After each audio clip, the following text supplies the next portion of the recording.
دا وګورئ دې ته ووخه وایي ښه ووخه یو د ده سره یو ډېر کلاسیک ګبین د کچو مچو راغلی دی شیر محمد خان اینڈ سنس تلاش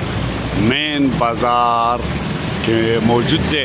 او د کچو غټو مچو سپیشل ګبین ملوي علیکم ورحمت الله وبرکاتہ جی قدرمنو کتونکو زه یو ځلې بیا تلاش ته راغلی یم حضرت یونس حاجي صاحب چې کوم دی لکه ګبین په کار و نو دا شیر محمد خان دکان ته مونږ راغلي یو د ده سره یو ډېر کلاسیک ګبین د کچو مچو دی د غره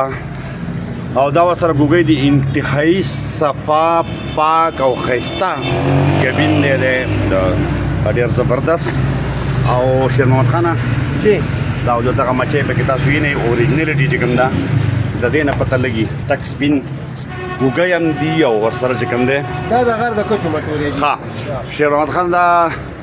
د دې ګبین متعلق تاسو ووایئ دا د غر د کچو مچو دا د کوم وخت نه راځي هلته لږ بسم الله الرحمن الرحیم اسرار خان ستاسو ډېره مننه الله دې خوشحاله لره مونږ جیره 50 کارونه د شاتو کار کوه اول زما والد صاحب کوو او بیا زه د شاتو کار کوم نو زموږ سره یو دوه درې قسمه ګبین دا اوس چې تاسو کوم ګبین ولیده دا د غره دی د کچو مچو بیخي کچ مچانو باندې چې او دا ډېر دوایي ګبین دی دا ډېر نایاب او دا ډېر کم راځي دا په سیزن کې ډېر کم راځي دا په ټول سیزن کې 15-20 کیلو مونږ جمع کوو زیات نه راځي نور د کورونو ګبین را سره ډېر خو دا ګبین قیمتي هم دی دا دوایي هم دی او دا لږ د نورو ګبینونو نه ګران هم دی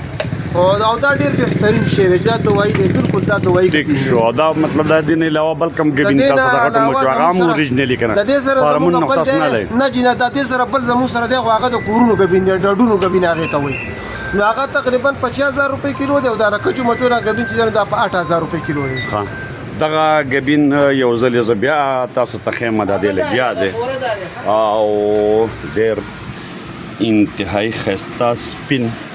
دغه دی چې کوم دی نو د بچې لګیا دی تلي زموږ لپاره او ډېر ښایسته ګبین دی په وړاندې ځل باندې خو ایستره چې دا ما ولیدو ستاسو سره دا مخکې تاسو ما ته داسې په دې انداز کې نه و ښوولی او دغه شانته که بیا موږ وګورو نو دا هغه غټ د مچو کورا مچو ګبین دی ډېر زبردست نو بس دا د